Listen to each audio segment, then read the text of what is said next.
The oceans have a major role to play in how the earth functions. Without them, life, as we know, would not exist. Life itself arose from the oceans. The ocean, with its enormity and mystery, has eternally been a part of the human consciousness. Coastal environment plays a vital role in a nation's economy by virtue of the resources, productive habitats and rich biodiversity.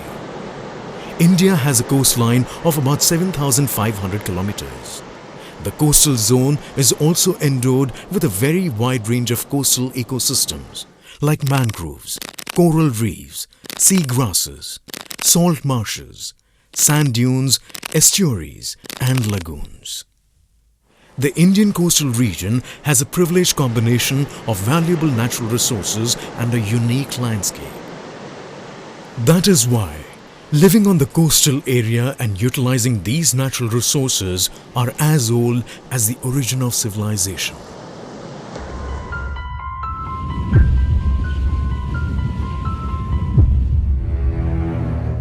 The oceans that have influenced life and shaped the history of man are changing.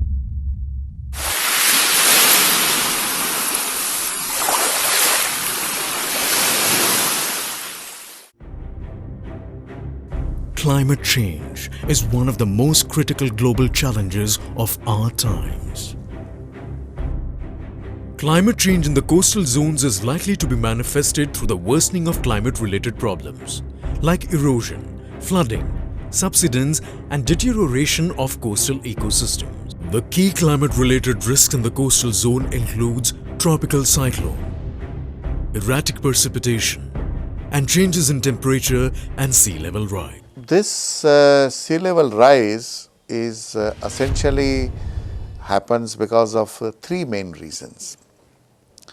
The one which is very important is the global warming or the warming of the sea, which allows the water to expand, and that is the one reason why the sea level will rise.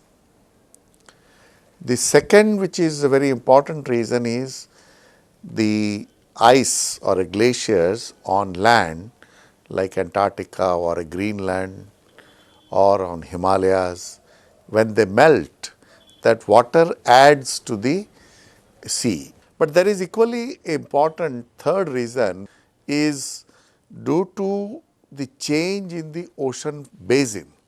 So, the change in the ocean basin volume itself can also lead to the sea level rise. So, when we are trying to find out why the sea level has occurred, it could be combination of all the three reasons or could be one of the reasons. Sea levels in general are rising globally by about 3 mm a year. However, it is projected that the sea may rise by as much as 5 mm. This is primarily due to the rising temperatures as a result of climate change. Rising sea levels threaten communities and ecosystems on coastal areas. Geographically, the Americans have until now been seen as less vulnerable than other parts of the world like low-lying Pacific islands. But parts of the Caribbean, Mexico and Ecuador are seen as the most at risk. New York City and southern parts of Florida are also considered to be particularly vulnerable. As temperatures rise, seas will absorb more heat from the atmosphere, causing them to expand and rise. As ice sheets, such as those in Greenland and on Antarctica, and land glaciers melt, the level of the seas rise. As the ocean basin changes due to tectonic shifts, as anthropogenic activities cause coastal erosion. Sea level rise can be a combination of all these different reasons or could be just one of these reasons. It is also dependent on the kind of ecosystem a coastal area has and how each component of that ecosystem copes and responds to the rising sea. Impacts of sea level rise. contributes to the coastal erosion and inundation of low-lying coastal regions, damages coastal infrastructure and property, loss of livelihoods of the coastal communities, displacement of coastal communities, leads to saltwater intrusion into aquifers, deltas and estuaries, loss of coastal biodiversity like mangroves and coral reefs, damage and destruction of marshes and mudflats. The coastal zone is an important and critical region for India.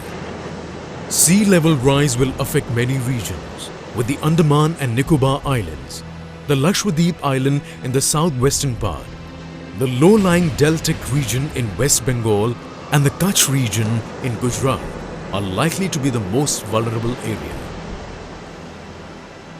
The coastal region of Gujarat has a very high tendency of erosion along with shoreline changes.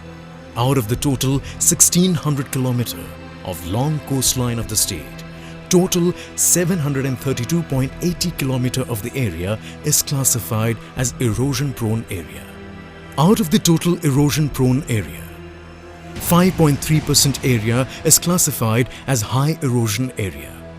Some villages in Valsad, Navsari and Kutch areas fall under high erosion category. 10.6% area is classified as medium erosion area. Some villages in Bhavnagar, Jamnagar districts come under medium erosion category. 29.9% area is classified as low erosion area. Some villages of Ahmedabad, Jamnagar, Junagadh fall under low erosion category. The Intercoast Zonal Management, which is a program financed by the World Bank, and out of the 3 states, which we are the first state which has been able to implement the program, we have decided to implement this program in such a manner that we will be able to clean up the shores, keep the purity of the sea water from the aquatic point of view, and also we want to protect the coastal zones through the ecological barriers, which probably have to be densified or they have to be made more strong and wide based. Minister of Environment and Forests, Mr. Ramesh said, "Our concern is really with eroding area. No project will be allowed in the high erosion stretch, which will be declared as no-go zones. In the medium erosion and low erosion stretch, projects will be allowed only after a comprehensive impact assessment and accumulative impact assessment." Coastal areas of Gujarat have become the focal point of development. Much of the state's development, led by industrialization, is centered on the coast. But the recent debate over the imminent threat of sea level rise, changing the topography as early as in the next 50 years, poses great challenges for the administration. Some coastal villages and communities of Gujarat have started bearing the brunt of this phenomenon. Several have already vacated the villages due to advancing seawater every year. They are feeling a sense of apprehension and dread about their future. તો 1957-58 પછીથી દરિયો વધતો જ ગયો. ધીમે ધીમે રહીને આવ્યો આ દરિયો. આ દરિયા કિનારો અહીંયાથી 2 કિલોમીટર કે 3 કિલોમીટર આગળ હતો. આજે આટલો ધોવાણ થશે, આખો દરિયાનું પાણી ગામે આવતું છે ને વરસાદમાં આ ગામની પરિસ્થિતિ ક્યારે આખું ગામ ડૂબી જાય ને કોઈને ખબર નથી. અમે દરિયા કિનારે ચાલતા જતા ને થાકી જતા હતા, આટલી રેતી લાગતી હતી ગરમ, પણ આજે કંઈ નહીં, ઉતર્યા એટલે ઘરથી અમે ને જ્યારે વરસાદ આવે ને ત્યારે આ દરિયાના મોજા છે ને આ દિવાલ પર માણસે ઘરના દિવાલ પર ને બધું પ્રાઇમરી સ્કૂલ ને બધા પર જતું છે અને આખા ગામમાં પાણી ઘૂસી જતું છે. આજે કેટલું કાંઠું ઢોવાઈ ગયું કે લગભગ ઓછું લગભગ અડધું કાંઠું જેટલું ઢોવાઈ ગયું હોય. અમે જ્યારે નાના હતા ત્યારે દરિયો ઘણો દૂર હતો અને તે પછી વર્ષો જતાં દરિયાના મોજાઓ ઉછળતા હતા અને તેના લીધે દરિયાઈ ધોવાણ થવા લાગ્યું અને ધોવાણમાં અહીંયા અત્યારે જે અમારી છાપડી હતી એ છાપડી પૂરેપૂરી નાશ થઈ ગઈ. The government, to support the communities, has constructed sea protection walls near some of the most vulnerable coastal villages.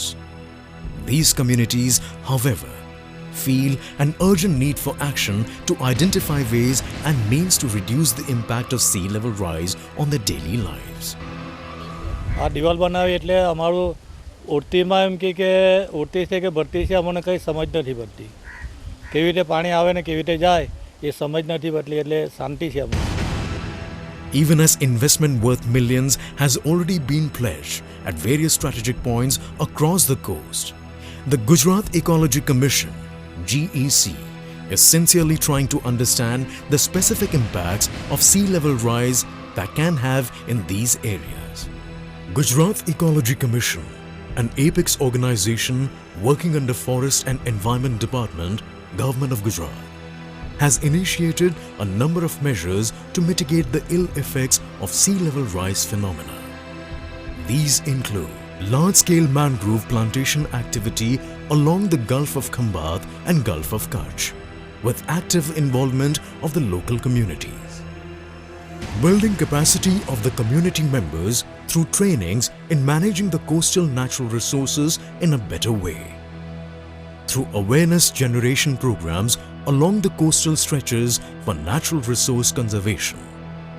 Development of protocol for coral transplantation activity, which later can be scaled up to desired level.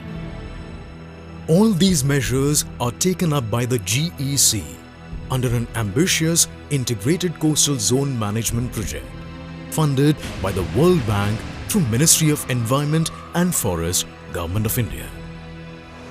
The Government of India, on the other hand, is planning an extensive exercise to map a hazard line along the country's coastline from Gujarat to West Bengal. The hazard line is a composite line of the shoreline changes, including sea level rise due to climate change, tides and waves. The Institute for Ocean Management, Anna University, Chennai, has been actively working on the rising impact of sea level and has carried out the assessment of shoreline changes around Gujarat. With immense research and development, the institute keeps an eye over the effects of sea level rise on coastal, land and marine ecosystem. Studies show that the rate of rising sea level on the northern Indian Ocean, especially around India, is faster than as compared to the global average. Up to 2003, the rise on Indian Ocean and global average was similar, around 1.2 millimeter per year. But after 2004, it has been found that the North Indian rising is much faster than the global average.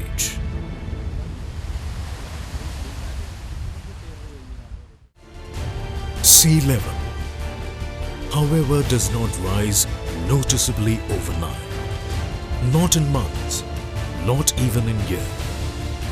The rise may assume dangerous proportions only over a substantial period of time.